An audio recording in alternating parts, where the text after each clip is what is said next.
Aujourd'hui, on va parler des 5 piliers de la parentalité positive. Tu veux élever ton enfant avec douceur, mais parfois tu te fais embarquer, dépasser par les émotions, parce que tu cries du coup et tu culpabilises par la suite. Donc ça, c'est arrivé à tout le monde, moi le premier. Mais il y a des choses que tu peux faire pour justement y arriver. Et c'est ce qu'on va voir dans cette vidéo. Donc dans cette vidéo, je vais te partager donc les 5 piliers de la parentalité positive, ces bases qui m'ont transformé moi, mais aussi les relations que j'ai pu avoir avec mes enfants. Donc, je vais te les partager aujourd'hui. Moi, c'est Christophe. Je suis là pour accompagner les parents qui sont en perte de sens, pour justement se reconnecter à eux et pouvoir justement retrouver un équilibre entre les différentes sphères, que ce soit la sphère familiale, professionnelle, et leur sphère à eux, où on a tendance à la mettre entre parenthèses quand on est parent. Pilier numéro un, ça va être le respect mutuel. Souvent, on a tendance à pas considérer les enfants, bon, on les considère plutôt comme des enfants, et puis du coup, on les écoute pas, on leur oblige, on leur dit, bah voilà, mets tes chaussures, fais ci, fais ça, sans les écouter, alors que si on les écoutait un petit peu, on pourrait peut-être comprendre pourquoi il n'a pas envie, pourquoi il est dans cette humeur-là, parce que peut-être que il a pas dormi, mais le matin, c'est le rush, tout le monde se prépare, c'est la course, et puis du coup, personne s'écoute et tout le monde est dans sa bulle, et ce qui fait que ça peut créer des tensions le matin.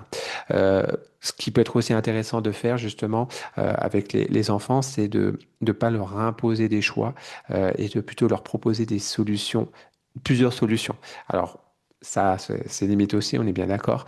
Moi, j'avais tendance à proposer différentes solutions qui vont permettre de pouvoir justement créer, que ça aille dans mon sens, mais c'est le fait que l'enfant puisse justement sentir le fait qu'il a le choix. Donc ça va renforcer l'estime de lui. Ça lui dire, ah ben papa m'a proposé deux alternatives, ben voilà, c'est top, je vais pouvoir choisir, et c'est pas imposé. Et dans la tête de l'enfant, ça change énormément de choses.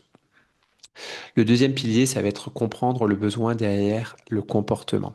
Tout comportement est une forme de communication. Et un cri de colère, c'est qu'un besoin de reconnaissance ou de sécurité n'a pas été écouté.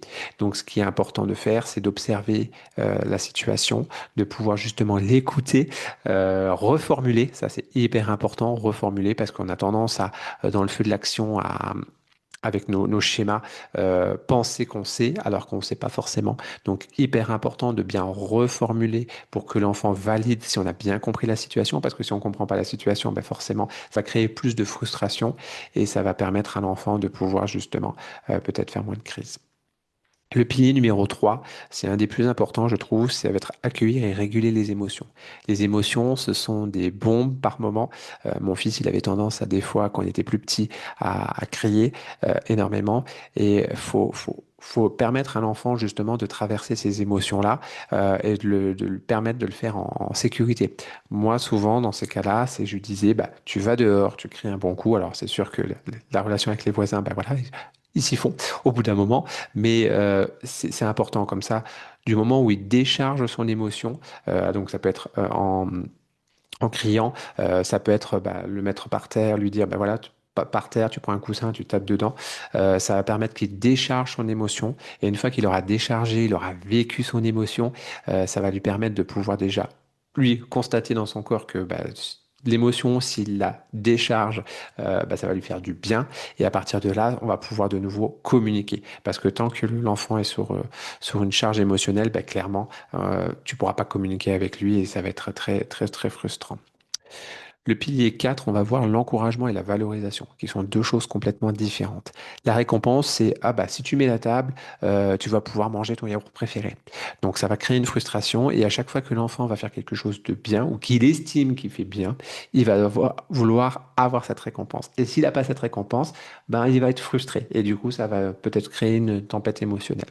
Alors que si tu l'encourages, si tu lui dis, bah bravo, t'as mis la table aujourd'hui, regarde, on va pouvoir tous manger là rapidement, parce que grâce à toi, tu as pu mettre, t'as mis la table, donc il y a des assiettes, il y a des couverts et tout. Bravo, je sais que je peux compter sur toi, c'est vraiment, ça fait vraiment plaisir. Bah, ça change la donne, parce que ça va lui donner confiance en lui, ça va lui permettre aussi de pouvoir justement, et sur du long terme, ça va renforcer sa confiance intrinsèque.